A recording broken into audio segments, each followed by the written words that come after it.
Bienvenue dans les Petites Histoires de Michel, un podcast dans lequel je raconte mon exploration de la cuisine japonaise.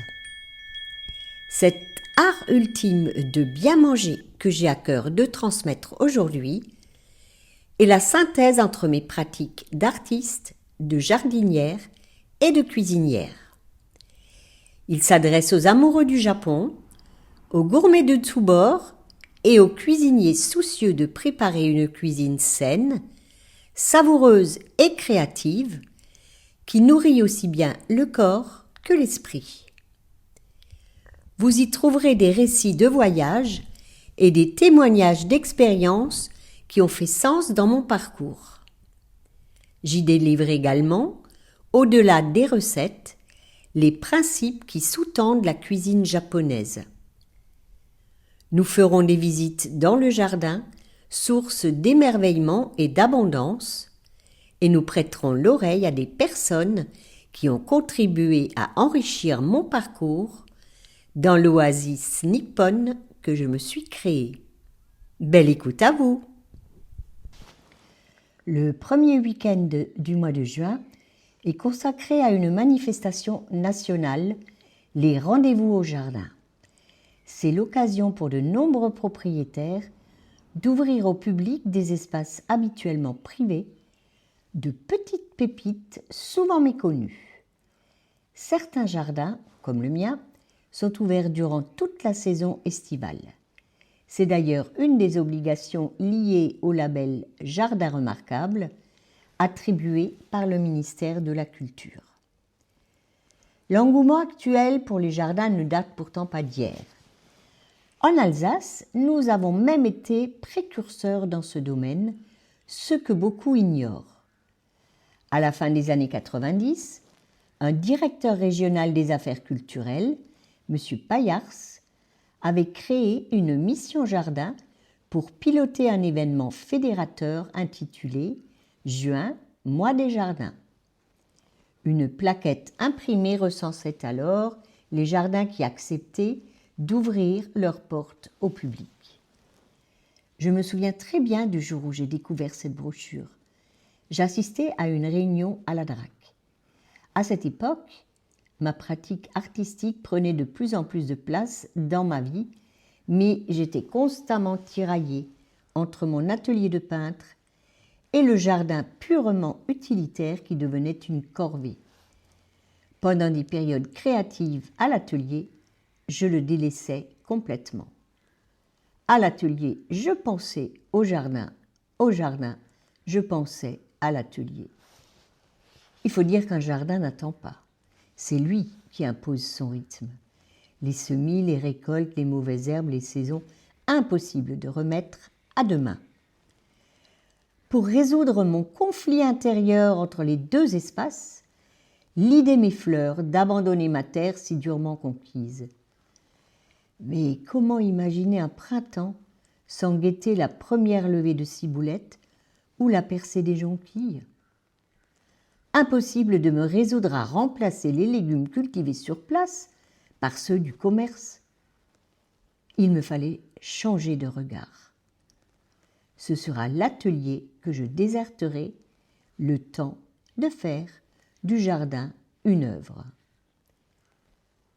Ce jour-là, pendant la réunion, mon regard s'est arrêté sur une minuscule photographie dans la brochure. Un carré de simple médiéval. Je ne saurais expliquer pourquoi, mais cette image a provoqué un véritable déclic. Une évidence s'est imposée à moi. L'année suivante, mon jardin figurerait dans cette brochure. C'est ainsi que l'aventure a commencé. Je passe le début de l'été 1997 à ébaucher des plans sans cesse remis en question. Je bute sur l'incapacité d'avoir un regard neuf sur un espace banalisé par l'habitude et dont je ne sais plus discerner ni les qualités ni les défauts. Je désespère de trouver le génie du lieu. Un matin, bravant l'interdit municipal et celui du mari menuisier qui craint pour son stock de bois, je démarre un grand feu pour me débarrasser de chutes de taille. Ce brasier, que je surveille jusqu'à la tombée de la nuit, me nettoie aussi bien qu'il a nettoyé le jardin. Le lendemain, je me sens capable d'imaginer un espace où pourront se concilier activité et détente, utile et esthétique, fonctionnel et agrément. Et surtout, je me sens prête à faire les choix nécessaires pour la cohésion de l'ensemble. Le plan ébauché s'enrichira de la collaboration de mon fils Pierre, alors étudiant à l'école d'architecture de Strasbourg. Cette expérience à l'échelle du site lui permettra de mettre à l'épreuve les théories apprises. Ensemble, nous parlons de structure et d'ossature, de plein et de vide, de circulation, de séquence, de texture. Le travail sur le terrain fera encore évoluer le projet. Pelle et pioche en main, je sculpte ma terre, je crée des niveaux, des pentes douces et des terrasses. La métamorphose s'opère au plus profond de l'hiver. Le squelette se dessine progressivement. Les gaulettes de châtaignier, importées du Limousin, sont tressées autour des carrés de terre et déjà, ce qui en fait n'était qu'un champ, commence à ressembler à un jardin. Une petite serre vient se coller aux abris à outils existants. Une cabane surélevée, baptisée l'Observatoire, est édifiée par Jean, le fils charpentier. Ce refuge, qui offre une vue plongeante sur les frises de légumes, permet de percevoir le dessin des plates-bandes conçues comme une mise en page, clin d'œil au jardin à la française, admiré depuis le premier étage du château.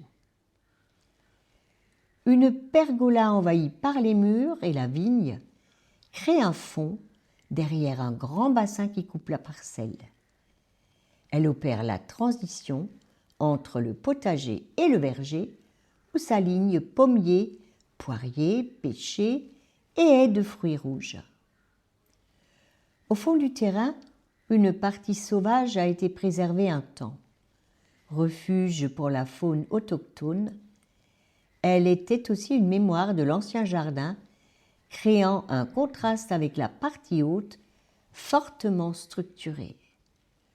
Peu à peu, cet espace évolue au fil de la croissance des bambous. L'influence zen s'impose et devient lisible à travers la création d'une rivière sèche et l'aménagement d'un passage surélevé en bois.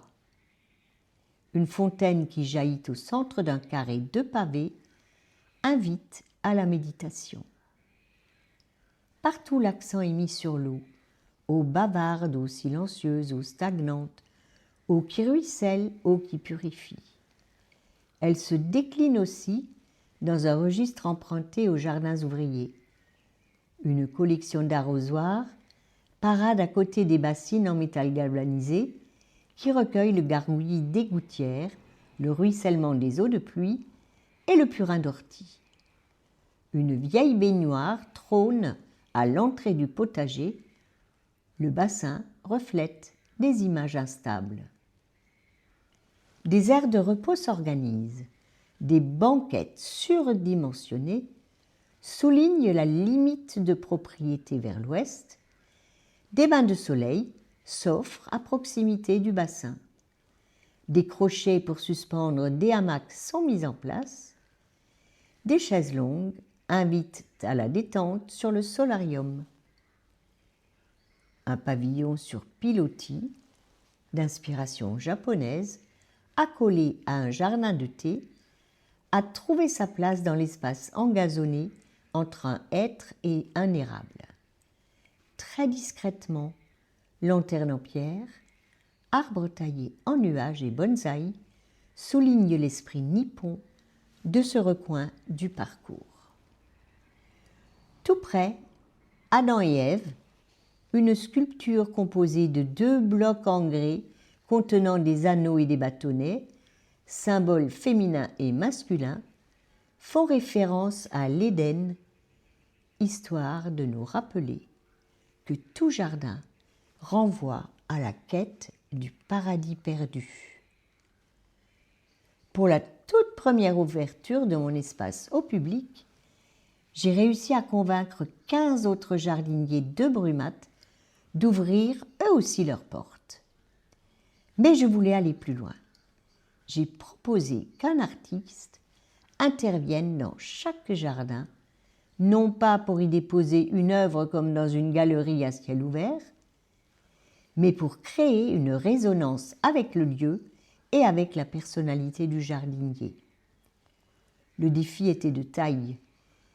Il me fallait communiquer dans une langue que je maîtrisais mal, l'alsacien, et sensibiliser à l'art contemporain des personnes dont ce n'était pas la préoccupation première. Pour porter le projet, nous avons créé l'association L'Escalier. Elle nous a permis d'obtenir des subventions nécessaires pour rémunérer les artistes, financer la communication et couvrir les assurances. Lorsque j'ai présenté le projet à la DRAC, le directeur régional m'a déclaré « Madame, votre projet est le projet phare de cette édition des jardins. » J'ai même été invitée sur FR3 pour le présenter. Et pourtant, malgré l'enthousiasme des institutions, je conservais quelques inquiétudes. Allait-il vraiment se passer quelque chose entre les artistes et les jardiniers ?